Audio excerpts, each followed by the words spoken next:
বন্ধুরা কেমন আছো?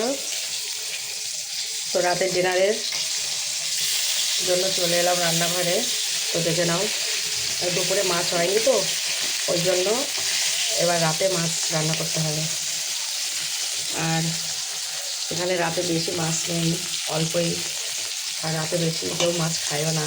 আর এই মাছটা রান্না করবো, দেখো, এই যে শুধু বেগুন আর এই লঙ্কা বাটা দিয়ে। দেখেছো, এই যে মাছ আমার ভাজা হচ্ছে। আর এইখানে কতটা চেনা বাদাম, এটাকে ভেজে রেখেছি। বাড়ির থেকে নিয়ে এসেছিলাম কাঁচা, সেটাকে ভেজে নিয়েছি।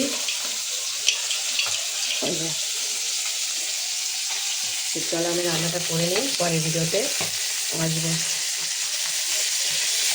দুপুরে আজ কদিন ধরে মাছ হচ্ছে না, দেরি করে আসছে, তার জন্য অন্য কিছু রান্না হচ্ছে, কিন্তু মাছটা করছে না, তার জন্য রাতে রান্না করতে হচ্ছে।